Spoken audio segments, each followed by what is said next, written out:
Comment faire la différence entre de la procrastination et un vrai besoin de repos? Après, encore une fois, c'est mon expérience, je sais pas si c'est forcément le cas de tout le monde, mais ça veut pas dire que ça fonctionne pas pour les hommes, au contraire, parce que j'arrivais pas à me remettre en question, et ça a été une grosse difficulté que j'ai rencontrée. Moi, mon seul et unique objectif quand tu rejoins UGC School, c'est ta réussite. Peu importe le temps que ça prend, tu vas avoir des contrats. Ce sera notre première rencontre en physique aussi, donc j'ai vraiment trop hâte, et comme ça, t'auras pas aussi l'impression d'être toute seule. Enfin, c'est pas une corvée en fait pour moi d'investir mon argent. Bienvenue dans Coulisses d'une créatrice. Hello, j'espère que tu vas bien. Je te souhaite la bienvenue dans ce nouvel épisode de podcast. Alors si tu me suis sur Instagram, que tu fais partie de l'élite, tu as peut-être vu que la semaine dernière, j'ai partagé une boîte à questions dans ma story parce que j'avais envie de faire un épisode FAQ avec des questions sur des thématiques assez variées. Je me suis dit que ça pourrait être intéressant, je crois que j'en ai jamais fait sur cette chaîne de podcast. Donc j'ai eu des questions vraiment intéressantes, j'avais ouvert à plusieurs thématiques, donc entrepreneuriat, argent, organisation, mindset, perso, enfin voilà, toutes des thématiques comme ça un peu variées. Et j'ai eu des questions super intéressante. Donc j'ai pas nécessairement préparé en amont cet épisode de podcast parce que j'avais envie que ce soit des réponses très spontanées. Donc j'espère que ça te plaira et alors je vais essayer de répondre au maximum de questions possibles. Je vais quand même regarder le timing pour pas que l'épisode dure 1h30 non plus. Mais donc il y avait vraiment des questions intéressantes. Il y en a certaines qui sont revenues plusieurs fois, on va dire, enfin, en tout cas qui étaient assez similaires, assez semblables, donc je vais faire une réponse globale pour ces questions-là, mais dans l'ensemble, je vais essayer de répondre à un maximum de questions. Donc déjà, la première question que j'avais eue, enfin, je l'avais trouvée trop intéressante, c'était Alexandra qui me l'avait posée, donc c'est une de mes élèves dans UGC School d'ailleurs. Elle demandait en fait comment faire la différence entre de la procrastination et un vrai besoin de repos. Et je trouvais ça super intéressant parce que c'est vrai que la frontière peut être assez fine, genre t'arrives pas forcément à déterminer est-ce que t'as la flemme ou est-ce que vraiment t'as besoin de te reposer parce que là t'es à la limite du burn-out. Et du coup je vais répondre avec ma réponse personnelle, enfin mon expérience personnelle, c'est peut-être pas forcément universel, peut-être que tout le monde ne le ressent pas comme ça, mais en tout cas moi je le vois comme ça et c'est comme ça que j'arrive à faire la différence entre les deux. Moi c'est vraiment au niveau de mon état physique et mental. Genre je le ressens que c'est de la fatigue et que c'est pas de la procrastination. Si par exemple je ressens dans mes séances de sport, je sens que j'ai plus de douleurs physiques alors que d'habitude mes séances elles se passent plutôt bien et que là j'ai du mal à récupérer et que je sens que j'ai plus de courbatures alors que la séance c'était une séance comme les autres, là je vais me dire que c'est une fatigue vraiment physique, enfin potentiellement du coup c'est lié, enfin pour moi c'est lié. Quand ton corps t'envoie des signaux physiques, ça veut dire que peut-être que mentalement t'es épuisé aussi. Donc là je me dis j'essaie de faire un lien et je regarde, typiquement c'est arrivé pendant la semaine du UGC Mastery, enfin pendant les semaines du UGC Mastery, j'avais beaucoup plus de courbatures que d'habitude. Je me sentais fatiguée quand je me réveillais. Pourtant, je me réveillais à la même heure. J'avais des plages horaires similaires, enfin comme d'habitude, mais je me sentais vraiment plus fatiguée. Et c'est vrai que pendant le UGC Mastery, ça demande énormément de temps, énormément de concentration, énormément de feedback, de retour par rapport aux élèves, enfin beaucoup plus de travail que ce que j'ai habituellement. Et donc pour moi, c'était assez lié puisque vraiment, enfin, je m'entraînais dans les mêmes conditions, je dormais le même temps et tout. Donc pour moi, c'était vraiment lié avec ça. Après, tu peux ressentir aussi des signes au niveau de la concentration. Genre moi, quand je suis vraiment fatiguée, enfin au bout du rouleau et tout, j'arrive pas à me concentrer. Je vais être, par exemple, sur mon ordinateur pendant 1 heure à essayer de créer du contenu et tout. J'arrive à rien produire, j'arrive à vraiment rien sortir. Mais pas parce que j'ai la flemme ou que je procrastine parce que je vais scroller sur mon téléphone. Mais vraiment, enfin, j'arrive pas à me concentrer plus de 5 minutes. Et même en mettant toutes les distractions de côté, j'arrive pas à me concentrer, j'arrive pas à me mettre dedans. Et je me dis, là, potentiellement, c'est un moment où j'ai peut-être besoin de me reposer, de prendre du recul, faire break. Genre, si t'arrives pas à produire du contenu après 1 heure, voilà, c'est qu'il est temps de changer, de faire autre chose. Peut-être prendre du temps pour toi, aller marcher ou quoi. Alors que si c'est de la procrastination, tu vas plus avoir tendance, par exemple, à scroller sur ton téléphone. Imaginons, voilà, tu dois faire la même tâche, donc ici par exemple la création de contenu, tu peux savoir si c'est de la procrastination en fonction de ce que tu vas faire. Si tu commences à scroller ou alors t'as une fenêtre ouverte sur ton ordinateur mais tu vas voir d'autres fenêtres ouvertes et que tu fais d'autres recherches sur Google, potentiellement c'est que là pour le coup t'as la flemme, t'as pas envie de bosser sur ça là maintenant. Mais pour moi c'est ça vraiment la différence fine. Donc ça, ou alors même si t'as envie de faire une tâche qui te semble beaucoup plus facile et tout, ça pour moi c'est peut-être potentiellement que tu procrastines une tâche que t'aimes un peu moins. J'ai aussi un autre signal en plus du physique mental, je dirais, c'est au niveau de mon humeur. Genre quand je suis vraiment fatiguée, que je suis vraiment au bout du rouleau et tout, je vais être je vais avoir beaucoup plus tendance à être aigrie ou à être fâchée et contrariée pour des trucs vraiment minimes qui d'habitude ne me font rien du tout, sur vraiment des détails. Et ça encore une fois je pense que du coup c'est aussi lié à la fatigue physique parce que par exemple quand j'ai mal au dos ou quand j'ai des courbatures ou quoi, enfin après la salle, alors que voilà, enfin normalement en temps normal je suis ok, j'ai tendance à être beaucoup plus aigrie aussi. Et ça encore, c'est le signe que j'ai besoin de repos. Et du coup, enfin c'est lié en fait, enfin genre c'est une boucle, je sais pas comment expliquer autrement, mais t'es fatigué physiquement et du coup mentalement ça va pas non plus, au niveau de l'humeur ça va pas. Ça pour moi c'est le signe que vraiment t'as besoin de repos. Tandis que si c'est de la procrastination, moi perso je vais plus ressentir un sentiment de culpabilité que un sentiment d'aigreur où je suis aigrie par rapport à tout. Et là, si tu ressens de la procrastination ou du stress par rapport à une tâche que tu sais que tu aurais pu la faire, parce qu'en vrai, tu avais l'énergie et tout, mais voilà, tu as décidé de procrastiner, ce sentiment-là, généralement, pour moi, c'est plus lié à la procrastination. Après, encore une fois, c'est mon expérience, je sais pas si c'est forcément le cas de tout le monde, mais ouais, si je devais donner un conseil, c'est ça, essaye de voir un peu les signaux, si c'est vraiment des signaux physiques et mentaux, genre t'as des douleurs, tu sens qu'au niveau de ton bien-être, ça va pas, au niveau de tes humeurs et tout, enfin, t'es vraiment pas bien, t'es vraiment pas dedans, t'arrives pas à te concentrer, t'as des courbatures ou une fatigue alors que d'habitude tu dors 8 heures et t'es bien, enfin toutes ces petites choses là, essaye de voir, de les noter éventuellement, et si tu vois que c'est récurrent, c'est potentiellement que t'es fatigué et que voilà, là t'as donné ton max et maintenant il est temps de prendre un break. Si c'est plutôt manque de concentration parce que voilà t'es distrait, t'as envie de scroller, t'as envie de regarder d'autres trucs sur ton ordinateur ou alors d'être sur Netflix, mais que au fond tu ressens que t'as quand même de l'énergie et qu'en fait au final après ce que tu ressens c'est de la culpabilité, ça pour moi c'est plus de la procrastination. Question numéro 2, est-ce que le contenu UGC fonctionne pour les hommes ? Ça c'est Jonathan qui m'a posé la question, d'ailleurs je pense que son compte est assez récent, donc trop cool, bienvenue dans ce domaine si c'est tes débuts. Alors oui, évidemment le contenu UGC fonctionne pour les hommes, c'est simplement que j'ai l'impression que le domaine de la création de contenu, il est plus féminin, enfin en tout cas c'est ce que je vois, après peut-être que c'est mon algorithme aussi qui me montre plus de femmes, mais de manière générale, en tout cas dans l'UGC en tant que tel, j'ai déjà discuté avec beaucoup de marques et d'agences qui ont du mal à trouver des profils masculins parce que clairement il y a beaucoup de femmes, genre je sais pas, pour 10 femmes il y a un homme par exemple. Je dis des chiffres comme ça, mais c'est pour que tu aies une idée. Mais ça veut pas dire que ça fonctionne pas pour les hommes. Au contraire, justement, les hommes, on le voit, enfin on avait parlé de ça en live avec le fondateur de l'agence Lumesia, qui avait dit que justement, quand ils ont des profils hommes et qu'ils leur proposent un budget, souvent les hommes, ils ont tendance à négocier un peu plus à la hausse parce qu'ils savent qu'ils sont très peu sur le marché et donc ils ont ce truc de rareté qui fait que pour négocier, c'est plus facile qu'une femme pour qui, pour son profil, il y en a 5 à 6 qui sont similaires, voire même plus. Donc ça peut être une très bonne chose d'être un homme et de se lancer dans l'UGC. Après, je dis pas qu'il faut faire exploser ses prix non plus, hein. Enfin, je veux dire, si t'es débutant, que tu viens de démarrer dans l'UGC et que tes vidéos, elles sont, voilà, c'est tes premières vidéos, tu vas pas facturer 400 € déjà pour ta première vidéo. Essaye de te faire la main petit à petit. Tu fais comme les femmes font finalement, hein. Tu crées tes premières vidéos, tu crées ton portfolio, tu crées ton personal branding sur les réseaux sociaux, tu démarches, tu t'inscris dans des agences, tu essayes de vraiment faire travailler ton compte Instagram et ton compte LinkedIn pour toi, pour te rapporter des inbounds. Et bien sûr que ça va prendre tout simplement parce que les marques, elles ont aussi besoin de profils hommes pour représenter leur marque. Imaginons, c'est une marque spécialement conçue pour les hommes. Cette marque-là, elle peut pas faire appel à des créatrices femmes. Donc elle a besoin de profils masculins, mais c'est juste que peut-être qu'actuellement, elle en trouve pas suffisamment. Et le fait qu'il y ait plus d'hommes sur le marché, ça va pouvoir aider ces marques-là à aussi représenter vraiment leur public cible sur les réseaux sociaux. Donc oui, ma réponse c'est vraiment oui, le contenu UGC fonctionne aussi pour les hommes. Ensuite, question numéro 3, que j'ai trouvé drôle d'ailleurs, c'est Lola qui me demandait, est-ce que depuis que tu gagnes plus d'argent, tu es attirée par le luxe ? Alors, pas du tout. Vraiment, je suis pas du tout attirée par le luxe. Donc, c'est vrai que ici récemment, je suis allée à Dubaï.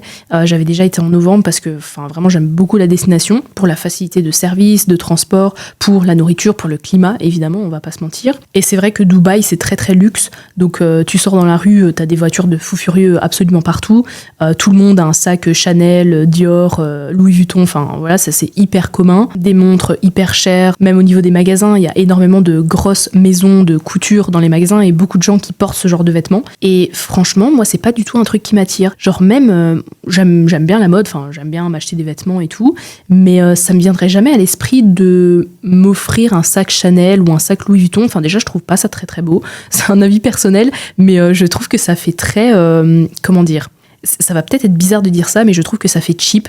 Genre la matière des sacs Louis Vuitton ou la matière des sacs Chanel, là, le sac Chanel classique noir avec la corde en acier ou en métal, je sais pas trop.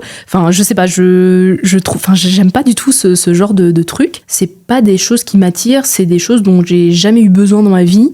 et je me suis pas créé de besoin. C'est peut-être dû au fait que du coup j'ai jamais acheté de trucs de luxe, genre bijoux Cartier ou quoi. Je vois souvent les bracelets Cartier, les bagues Cartier là qui sont assez mainstream maintenant, enfin j'ai l'impression qu'elles sont devenues mainstream, et j'ai jamais acheté ce genre de truc, donc peut-être que du coup je me suis pas encore créé de besoin, mais en tout cas là tout de suite dans l'immédiat c'est pas du tout même quelque chose qui m'attire. Alors je parlais des sacs à main et tout, c'est vrai que maintenant depuis que je gagne plus d'argent qu'avant, je vais plus mettre l'accent sur la qualité, je vais dire la durabilité des choses que j'achète. Genre par exemple, comme je disais, j'aime bien la mode. J'ai acheté deux, trois sacs à main ici ces derniers mois qui sont assez quali, fabriqués en Italie et tout, avec du vrai cuir, tout ça. Après, on est loin des prix Louis Vuitton, Chanel. Je crois que j'avais payé 200 €, 300 € et un autre que j'avais eu à 150 €. Donc voilà, mais je vais plus mettre l'accent sur des trucs comme ça, genre qui pour moi semblent quali, mais pas les trucs de luxe ou les marques apparentes. Ça, c'est pas du tout quelque chose qui me représente, je vais dire. Je sais pas trop comment expliquer autrement. Ou alors peut-être que c'est un problème de conception. Genre j'arrive pas à concevoir par exemple qu'on puisse mettre 10 000 € dans un tailleur par exemple, ou mettre 50 000 € dans un sac à main.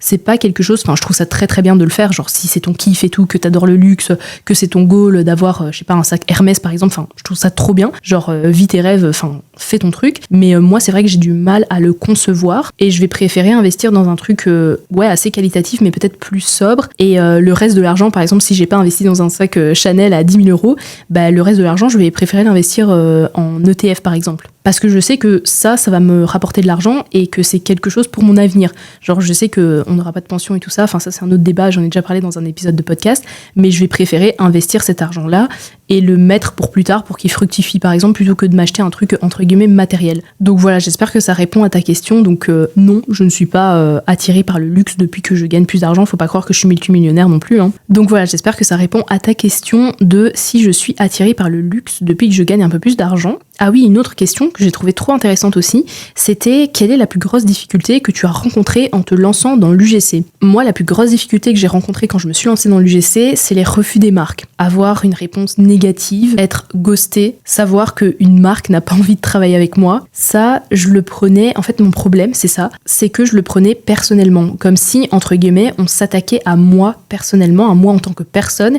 et pas à mon travail ou à éventuellement les besoins de la marque, puisque tu peux contacter une marque, lui proposer de l'UGC, avoir un portfolio hyper quali, faire des super vidéos, mais simplement, elle n'a pas de besoin actuellement, elle n'a pas besoin de vidéos UGC pour sa stratégie marketing, et du coup, tu vas avoir un refus, et potentiellement, tu peux le prendre personnellement, mais en fait, il faut pas. Et ça, c'était ma plus grande difficulté, vraiment comprendre que c'est pas moi en tant que personne qui est rejetée. Et un autre problème que j'avais, c'était quand j'avais des refus ou que je me faisais ghoster, tout de suite, je me disais, ah ouais, non, mais l'UGC, en fait, ça marchera jamais, ça fonctionnera pas pour moi, j'arriverai jamais à gagner de l'argent avec ça, à remplacer mon salaire, impossible. Je voyais vraiment ça comme insurmontable dès que j'avais une réponse négative. Et je me disais, mais je comprends pas, en plus mon portfolio il est quali, comment ça la marque elle a pas envie de bosser avec moi ?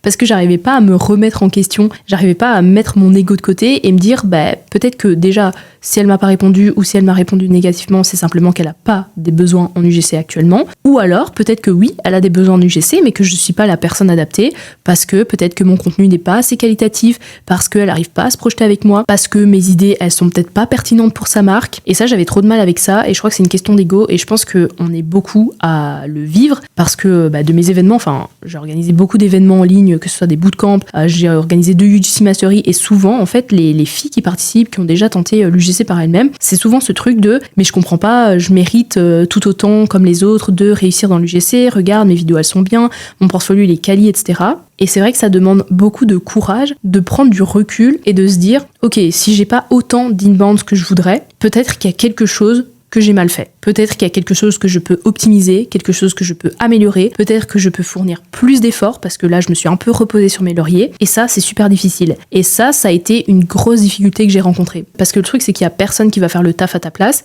et c'est seulement à ce moment-là, quand je l'ai compris, que je me suis dit, ok, je suis la seule à avoir le pouvoir de changer la donne. Là, maintenant, je vais faire un effort, je vais mettre mon ego de côté, regarder qu'est-ce que je peux effectivement améliorer. Mais c'était dur, parce que moi, dans ma tête, mes vidéos, elles étaient trop bien. Et genre, quand je les vois, parce que j'avais partagé ça en story il y a pas très longtemps, et quand je revois mes anciennes vidéos, je me dis, mais what?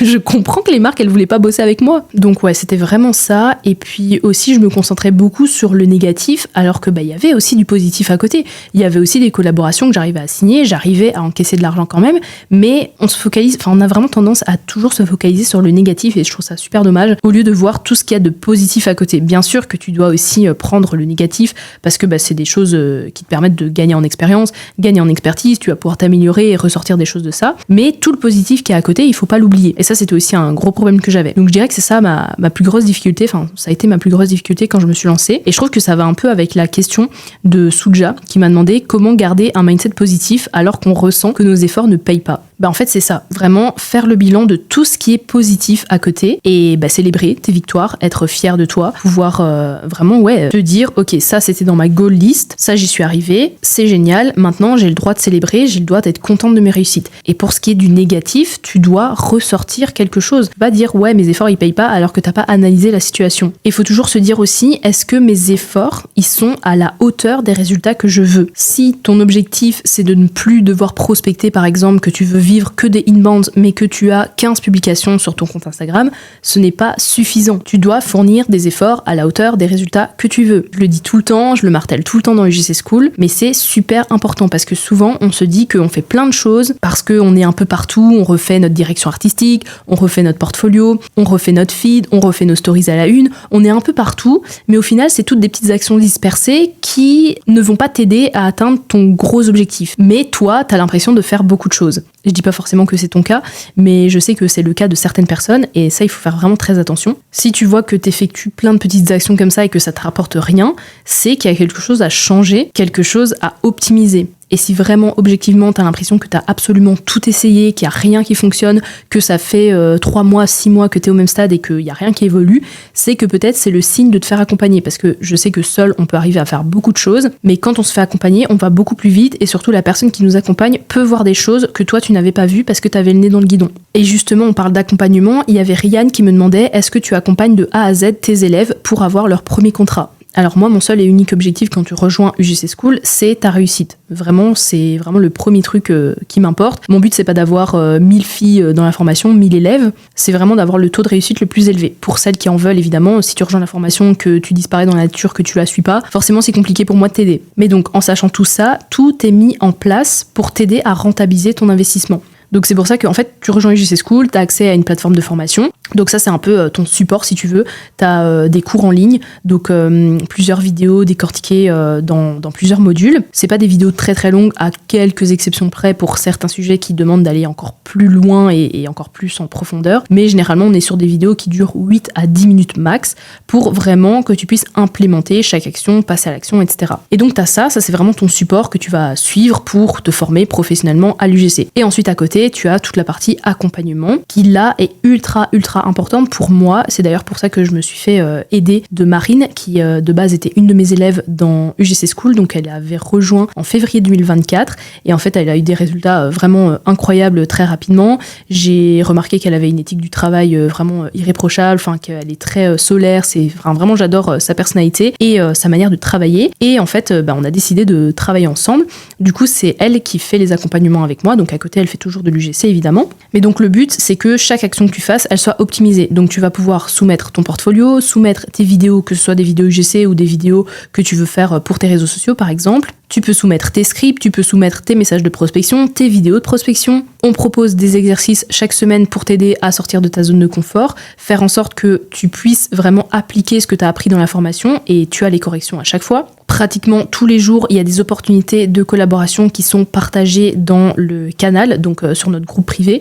Donc il y a de base, il y avait que Marine et moi qui partagions des opportunités. Et en fait, tout le monde s'y s'est mis. Enfin, vraiment, la communauté est hyper bienveillante. Il n'y a pas de concurrence ou quoi. Enfin, vraiment, si on voit une opportunité, on va la partager dans le groupe. Et en fait, le fait d'avoir tout ça fait que, peu importe le temps que ça prend, tu vas avoir des contrats. Donc évidemment, ça va pas prendre 1 an pour avoir ton premier contrat. Ça dépend vraiment des élèves. J'ai des élèves qui font des premiers contrats en 1 semaine. Il y en a d'autres, ça va prendre 2 mois. Ça dépend vraiment. Je parle de contrats rémunérés, évidemment. Mais donc oui, l'objectif, c'est vraiment d'avoir cet accompagnement à 360 degrés pour t'aider à avoir ton premier contrat. Enfin, c'était dans ta question. Mais avoir tes contrats aussi par la suite. Genre, c'est pas, t'as ton premier contrat et après, on t'abandonne dans la nature. Tu restes dans le groupe. Tu as toujours accès au suivi.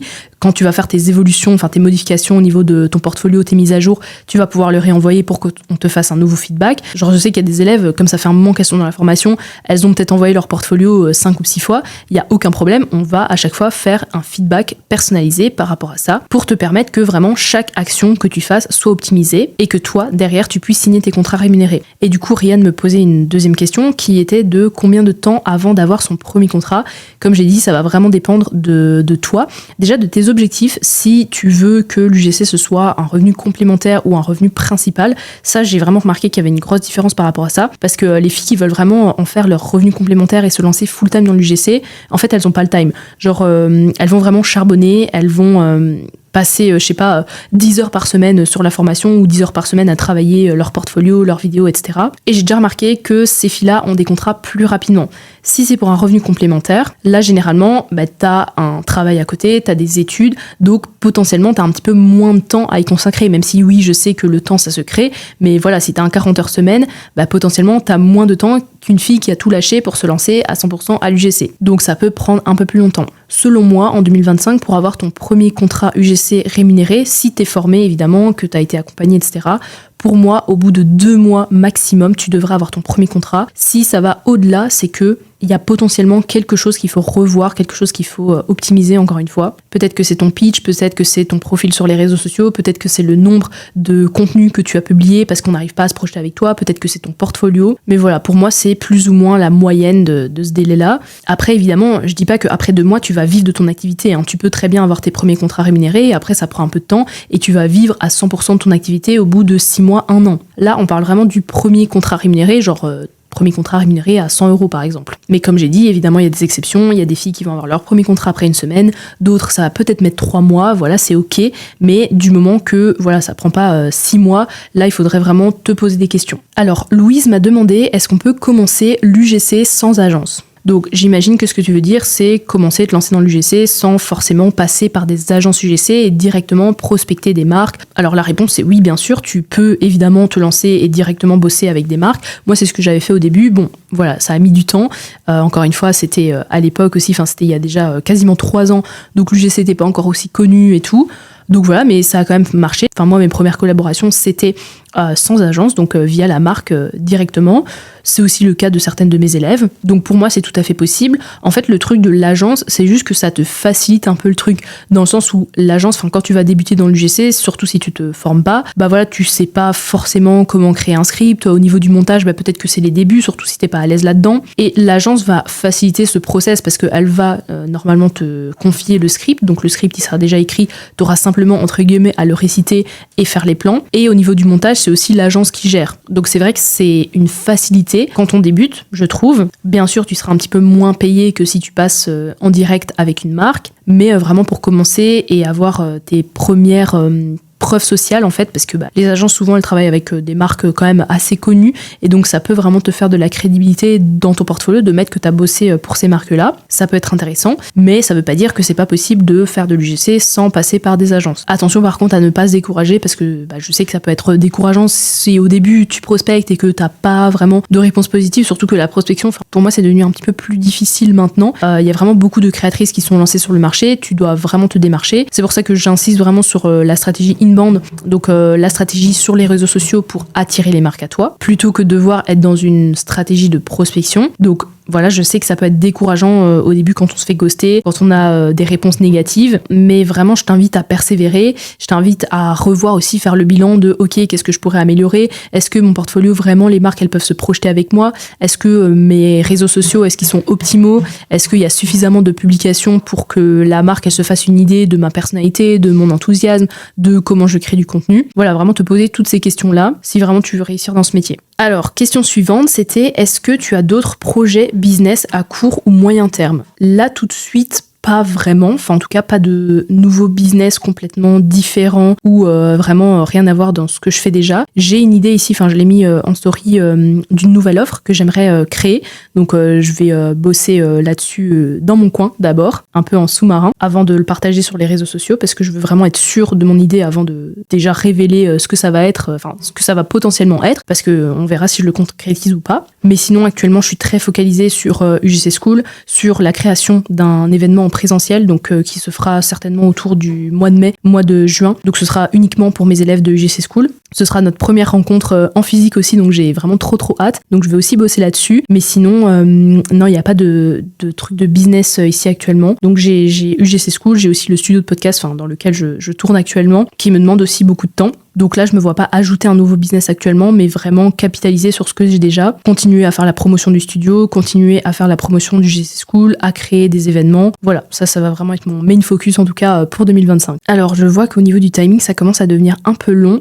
Donc je vais prendre 2 dernières questions qui finalement résument assez bien les questions que j'ai reçues. Donc il y en a peut-être 2-3 auxquelles j'ai pas répondu parce que j'ai pas trop compris la question ou alors c'était pas forcément dans les thématiques que j'avais partagées en story. Mais du coup l'avant-dernière question, c'est Sandra qui m'a demandé « Coucou, comment être au courant de tous les changements en UGC quand on est seul ?» Alors il faut absolument que tu suives des comptes qui parlent de l'UGC, qui mettent au courant des nouveautés, etc. Que tu suives des comptes par exemple comme Influxo Avocat. Typiquement, ça c'est un compte que tu dois absolument suivre parce qu'ils vont parler de tout ce qui est droit des créateurs, droit des influenceurs, obligations aussi, et de tous les changements. Ils sont vraiment bien, leur contenu est tout le temps à jour et tout. Donc suis-les. Ils sont très actifs sur Threads aussi. Donc suis-les sur Threads et aussi sur Instagram. Ça c'est vraiment conseil que je te donne. Après, au niveau des formats en UGC par exemple, ce qui fonctionne bien, ce qui cartonne, etc. Ça, il faut que tu fasses une veille sur Instagram, sur TikTok, vraiment sur les réseaux sociaux. Il faut que tu fasses une veille, que tu te dises ok, tous les jours pendant, 15 minutes, tu scrolles sur les réseaux et t'essayes de repérer les contenus sponsorisés et puis les contenus organiques aussi qui ressemblent du coup à de l'UGC et voir un petit peu c'est quoi les tendances, qu'est-ce qui évolue, de quelle façon est-ce qu'on tourne les plans, de quelle façon est-ce qu'on s'exprime, est-ce que maintenant on ajoute du storytelling, est-ce qu'il y a des trends à absolument connaître, à absolument reproduire pour toi tes vidéos UGC. Vraiment cette veille c'est hyper important et ça même si t'es pas seul, je le dis aussi à mes élèves dans le UGC School, c'est hyper important de faire cette veille. Ce que tu peux faire aussi c'est t'abonner, suivre les contenus des fondateurs et fondatrices d'agences parce que eux ils partagent parfois des bons conseils. Il y en a certains qui sont sur YouTube, d'autres qui ont des podcasts, ils partagent sur leur compte des exemples de vidéos qu'ils ont créés pour telle ou telle marque et ça peut être hyper intéressant de rester au courant, de regarder ça pour voir vraiment ce qui se fait actuellement sur le marché. Et puis je dirais si t'as quand même la possibilité de faire partie d'une communauté, même si c'est pas forcément une communauté payante parce que t'as pas envie de rejoindre un accompagnement ou quoi, faire un petit groupe avec des personnes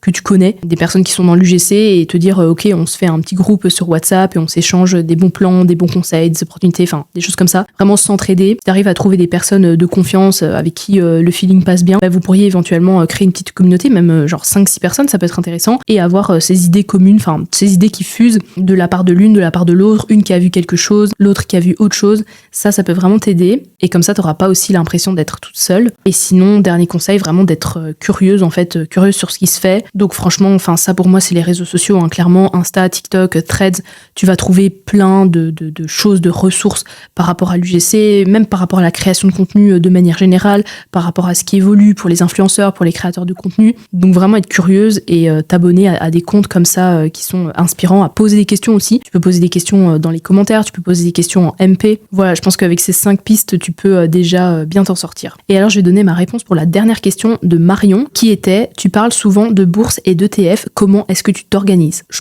vais vraiment parler de la partie organisation parce que je suis pas forcément la personne à même de te donner des conseils sur quoi investir. Pour ça, il y a des formations très qualitatives et des personnes vraiment expertes sur le sujet. Mais si tu veux savoir au niveau de mon organisation, comment je fais, j'en ai déjà parlé brièvement, je pense, dans des épisodes. Mais donc, en fait, moi, ce que je fais, c'est tous les mois, j'investis une somme dans des ETF et dans de la crypto-monnaie. Donc, j'investis quand même une grosse partie de mon salaire parce que, comme je l'ai déjà dit, je suis convaincue qu'on n'aura pas de pension, on n'aura pas de retraite et donc il faut vraiment préparer son avenir le plus tôt possible. Et donc, c'est en faisant ça que je m'assure aussi une certaine sérénité d'esprit pour l'avenir. Donc vraiment c'est ça que je fais donc tous les mois. Je fais ça au début du mois, donc je me verse mon salaire puisque je suis en société, donc ma société me verse mon salaire. Je prends une très grosse partie de ce salaire que j'investis en crypto-monnaie et en bourse. Donc en bourse, quand je dis bourse, c'est des ETF. Et moi, ma gestion, elle est assez simple. J'investis vraiment dans les mêmes ETF quasiment tout le temps. Je fais quelques checks aussi pour voir la santé de l'ETF. Donc l'ETF, c'est un indice boursier.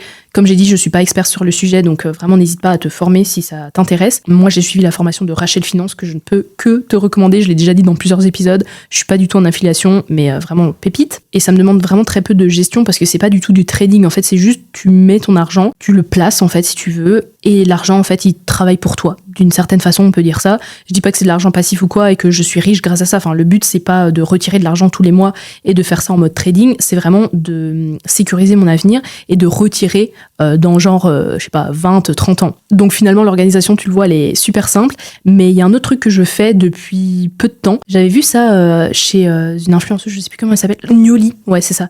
Nioli, j'avais trouvé ça génial, sa manière de fonctionner. Et je me suis dit, bah vas-y, je vais tester. Et en fait, ce qu'elle proposait ce qu'elle disait qu'elle faisait, c'est à chaque fois qu'elle se fait plaisir dans un truc, genre un achat plaisir, un truc un peu, qui coûte cher, entre guillemets, elle va investir 2 fois le montant. Donc soit dans l'IMO, soit dans la bourse, soit dans des crypto-monnaies. Enfin, elle va investir ça x2. Et je trouvais ça trop intéressant parce qu'en fait, elle disait, si je peux pas investir x2 le montant que j'ai dépensé pour le truc en question, c'est que je peux pas me le permettre. Donc je pense qu'elle allait un peu loin parce qu'elle peut vraiment se permettre d'acheter tous ces trucs parce qu'elle est multimillionnaire et tout. Enfin bref.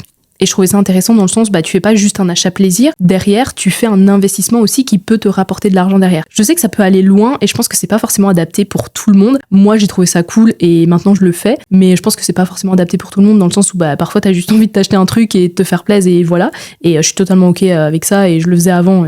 Voilà, mais je me suis dit que j'allais tester cette méthode parce que ça peut être un step de plus vers mon enrichissement. Donc pour te donner un exemple, par exemple, ici je suis allée en vacances 2 semaines et j'ai cassé mes lunettes. Genre le premier ou le deuxième jour, je crois, j'ai cassé mes lunettes. J'étais trop dégoûtée en plus, c'était même pas des lunettes Wish ou AliExpress. Il y avait quelqu'un qui m'avait dit ça parce que j'avais posté une story, il y avait quelqu'un qui m'avait dit lunettes Wish. Non, pas du tout. C'était des lunettes Sandro Paris. Donc j'étais trop dégoûtée. Mais du coup, je me suis retrouvée là, il fallait que j'achète des nouvelles lunettes parce que je suis vraiment aveugle. Là, j'ai des lentilles, mais bref, je suis vraiment aveugle comme une taupe. Du coup, je suis allée au magasin et j'ai vu une paire de lunettes, genre vraiment la paire de lunettes que je kiffais trop, même si je suis pas très lunette. Et d'ailleurs, tu me verras très rarement faire des contenus avec mes lunettes et tout parce que j'aime pas trop ça. Mais là, pour le coup, j'aimais vraiment bien cette monture-là. C'est une monture de la marque Off-White et je l'aimais vraiment bien. Elle coûtait relativement cher, on va dire. Mais ce qui coûtait vraiment le plus cher, c'était les verres parce que, comme j'ai dit, je suis vraiment myope comme une taupe et les verres, ça coûte vraiment la blinde. Et en plus, j'ai vraiment demandé la totale, anti-lumière bleue, amincissement des verres, enfin vraiment tout ce que tu peux imaginer pour avoir la monture la plus quali possible. Et donc, je savais que le prix allait être relativement élevé parce que voilà, je m'étais fait plaisir sur la monture, sur les verres et tout. Donc, le gars me dit, ça va vous coûter 950 €. Donc truc de fou quand même, le prix d'être aveugle, franchement si t'as 10 sur 10 de vision, t'as vraiment de la chance. Mais donc il me dit ça, 950 €, et c'était pas du tout un problème, mais je savais que c'était un peu un achat plaisir, genre dans le sens où c'était vraiment une belle monture, où je m'étais fait plaisir et tout. Et donc ce que j'ai fait, c'est le soir même, j'ai mis 2000 € sur ma plateforme de crypto-monnaie parce que je veux investir x2 le montant de ce que je dépense quand je me fais un achat plaisir. Même si tu peux dire oui, mais Lodi, t'avais besoin de ces lunettes et tout, mais pour moi, je le considérais un peu comme un achat plaisir quand même. Voilà, après chacun sa définition de ces achats plaisir. Mais du coup, là où je veux en venir, c'est que je me suis fait plaisir et en plus, je me fais plaisir pour l'avenir. Donc je suis genre doublement gagnante. Enfin, c'est pas une corvée en fait pour moi d'investir mon argent. C'est un truc qui va me permettre d'être encore plus à l'aise plus tard. Donc, c'est vraiment un win-win en fait. Ou alors un autre exemple, ici, je pense que je vais changer de téléphone au mois de septembre. Je vais certainement prendre encore un iPhone, mais je veux un écran plus grand. Et je sais que c'est pour mon confort, genre c'est pas un truc dont j'ai besoin vraiment, mais je sais que quand je vais l'acheter, je vais devoir investir x2 ce montant-là en bourse, donc soit en crypto-monnaie ou dans des ETF. Parce que je le considère un peu comme un achat pour me faire plaisir, dans le sens où oui, j'ai besoin d'un téléphone pour travailler, mais en soi, je pourrais garder celui-là, mais j'ai envie, pour avoir plus de confort, d'avoir un écran plus grand et tout, enfin voilà. Mais comme j'ai dit, je pense pas que ce soit forcément une méthode qui soit adaptée à tout le monde, et je le conçois totalement, mais simplement je voulais répondre à ta question et t'expliquer un peu comment je m'organise, mais comme tu l'as vu, c'est assez simple, donc vraiment, il faut pas se faire une montagne de l'investissement de ton argent, et je sais que j'en parle souvent sur mes épisodes de podcast et tout, mais parce que je trouve ça trop important, parce qu'il y a personne qui va sécuriser votre avenir à votre place, sauf si vous venez d'une famille vraiment extrêmement riche qui va vous donner un héritage et voilà, vous devez plus travailler, mais généralement c'est quand même bien de mettre toutes les chances de son côté à ce niveau-là, parce que y a rien de pire, je trouve, que de devoir réduire son niveau de vie. Donc voilà ma réponse à cette dernière question, et je vais clôturer cet épisode de podcast qui, j'espère, t'a plu, j'espère t'as appris des choses, t'as appris à en savoir peut-être aussi plus sur moi. N'hésite pas, comme d'habitude, à me dire ce que t'en as pensé en message sur Instagram. Je reçois de plus en plus de messages, je l'avais dit dans l'épisode de la semaine dernière, et ça me fait trop plaisir. Donc vraiment continuez, c'est trop cool. Et moi je te dis à la semaine prochaine pour un nouvel épisode.